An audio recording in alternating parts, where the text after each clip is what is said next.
చిత్తూరు జిల్లా కందుకూరు మండలంలోని అనంతసాగరం గ్రామంలో మంగళవారం విషాదం చోటు చేసుకుంది. స్థానికులు తెలిపిన వివరాల ప్రకారం అనంతసాగరం గ్రామానికి చెందిన గోగినేని శ్రీకాంత్ నాగమణి పెద్ద కుమారుడు కందుకూరు పట్టణంలోని గౌతమ్ పబ్లిక్ స్కూల్లో చదువుకుంటున్నాడు. మంగళవారం యథావిధిగా విద్యార్థిని స్కూలు తీసుకురావడానికి గౌతమ్ పబ్లిక్ స్కూల్ బస్సు వెళ్ళింది. అయితే విద్యార్థి స్కూలు బస్సు ఎక్కేటప్పుడు గోగినేని శ్రీకాంత్ నాగమణి రెండవ కుమారుడు మోక్షి బస్సు కిందకి వెళ్ళాడని, అది గమనించని స్కూల్ బస్ డ్రైవర్ బస్సును కదిలించడంతో మోక్షి అక్కడికక్కడే మృతి చెందాడని స్థానికులు తెలుపుతున్నారు. దాంతో స్కూలు బస్సుని కందుకూరు రూరల్ పోలీస్ స్టేషన్కు తరలించారు. నిజానికి ఏ పాఠశాలకైనా విద్యార్థుల బస్సులకు ఒకరు డ్రైవరు మరొకరు అటెండర్ కలిపి ఇద్దరు ఉండాలి. కానీ ఆ స్కూలు బస్సుకి డ్రైవర్ మాత్రమే ఉన్నాడు. కందుకూరులోని ఏ ప్రైవేటు పాఠశాల బస్సులకైనా డ్రైవర్ మాత్రమే ఉంటున్నారని, రెండో వ్యక్తి ఉండటం లేదని ఆరోపణలు అనేకం ఉన్నాయి. కానీ పర్యవేక్షించాల్సిన విద్యాశాఖ అధికారులు పట్టించుకోకపోవడం వెనక మర్మం ఏమిటని విద్యార్థి సంఘాలు తెలుపుతున్నాయి. జరిగిన సంఘటనపై కందుకూరు ఆర్టీఓ నాగలక్ష్మిని వివరణ అడగగా స్కూలు బస్సుకు సంబంధించిన పత్రాలు అన్నీ సక్రమంగా ఉన్నాయని, జరిగిన సంఘటనపై విచారణ జరిపి చర్యలు తీసుకోవడం జరుగుతుందని ఆమె తెలిపారు. గౌతమ్ స్కూల్ యాజమాన్యాన్ని వివరణ అడగగా స్కూలు బస్సు అనంతసాగర గ్రామానికి వెళ్లడం జరిగిందని, విద్యార్థి బస్సు కిందకు వెళ్లడం గమనించక డ్రైవర్ బస్సుని మూవ్ చేయడం జరిగిందే తప్ప ఎటువంటి దురుద్దేశం లేదని చెప్పడం గమనార్హం.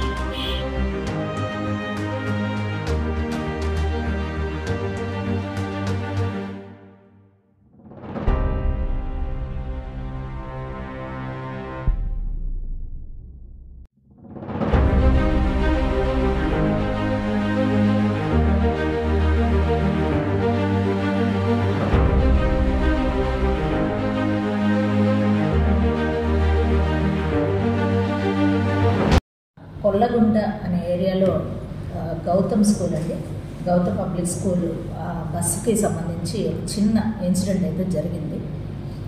అదేంటంటే అనుకోకుండా వాళ్ళ బాబుని ఎక్కిస్తున్నారు, ఇంకొక బాబు అనుకోకుండా బస్సు ముందుకు రావడం, చాలా చిన్న బాబు అవడం వల్ల అటు అమ్మ అబ్జర్వ్ చేయలేకపోయారు. ఆ బస్సు చాలా హైట్గా ఉంటుంది కాబట్టి డ్రైవర్ గారు కూడా అబ్జర్వ్ చేయలేకపోవడం వల్ల అనుకోకుండా స్టార్ట్ అయ్యింది. బాబు యాక్చువల్గా అయితే బస్సు జస్ట్ అలా టచ్ అయ్యి కింద అలా పడిపోయారట. బాబు పడిపోవడం వల్ల అతను హాస్పిటల్లో ఉన్నారనుకుంటండి. హాస్పిటల్ అయితే ఇప్పుడు చనిపోయారు బాబు. అది very sorry for that. But ఏంటంటే ఇక్కడ జాగ్రత్త అనేది చాలా ఇంపార్టెంట్. డ్రైవర్ ఏం చేయాలి, ఫస్ట్ ఆఫ్ ఆల్ అక్కడ ఉన్న చుట్టుపక్కల ఏరియా ఎప్పుడైతే మనం స్టార్ట్ చేయబోతున్నామో చుట్టూ అంతా ఒకసారి చూసుకొని చెక్ చేసుకొని స్టార్ట్ చేసుకోవాలి ఒకటి. అలాగే ఎవరైతే పేరెంట్స్ ఎక్కిస్తున్నారో ఆ పిల్లల్ని ఆ బస్సులో ఎక్కిస్తున్నారో వాళ్ళు కూడా ఒకసారి చూసుకోవాలి.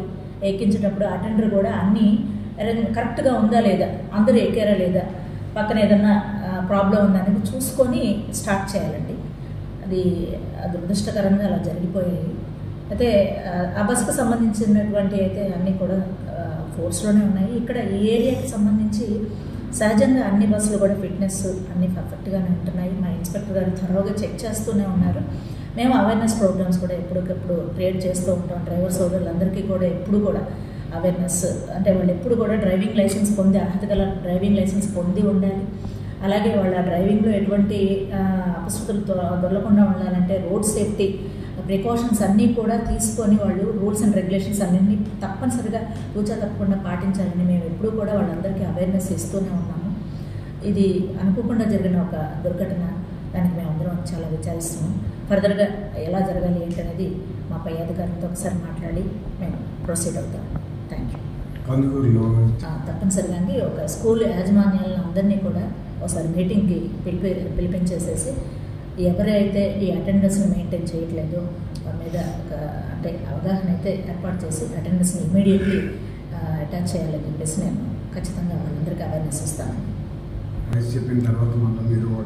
చెకింగ్ కంపల్సరీ చేస్తాము. మా ఎండిఏ గారు తప్పనిసరిగా చెకింగ్ చేస్తున్నారండి. ఎవ్రీ డే చెకింగ్ చేస్తున్నారు. ఎవ్రీ డే కేసెస్ కూడా పోతూనే ఉన్నాయి. ఏదైనా సరే రోడ్ సేఫ్టీకి అయితే మేము చాలా ప్రయారిటీ ఇస్తాము. సో ఏంటంటే ఎవరు కూడా యాక్సిడెంట్స్లో అనుకోకుండా పోకూడదు కాబట్టి ఏదైనా కాళ్ళు చేతులు ఇరిగి ఇలాంటి ప్రాబ్లమ్స్ ఏవి రాకుండా ఉండటానికి మా ప్రయత్నం మా వంతు కృషి మేము ఖచ్చితంగా చేస్తున్నాము. మా ఎంబీఏ గారు చేస్తున్నారు. అట్ ద సేమ్ టైం వారితో సహకారంగా నేను కూడా అవేర్నెస్ ప్రోగ్రామ్స్ అవి కండక్ట్ చేస్తూ ఉన్నాను. ఎంక్వైరీ చేస్తామండి. మా కేసు అయితే మా దగ్గరకు వస్తుంది, ఎంక్వైరీ చేస్తాము, తర్వాత ఫర్దర్గా ప్రొసీజర్ ఏం చేయాలో చూస్తాం. అతను డ్రైవింగ్ చేస్తున్న తర్వాత టైర్ల కింద పడేవు లేకపోతే అలా జరిగింది కాదు. అంటే 304A కింద అసలు అయితే నాకు తెలిసి రాదు. అనుకోకుండా జరిగిన ఒక సంఘటన అనమాట. అంటే బాబు తగిలాడు అంతే, అలా తగిలి పక్కన పడిపోయాడు. చిన్నది అట్లా బంపర్ ఏమో తగిలినట్లు పట్టడం వల్ల జరిగింది కాబట్టి దానికి యాక్చువల్గా అయితే ఇంకా పోలీస్ శాఖ దీని మీద యాక్షన్ తీసుకోవచ్చు.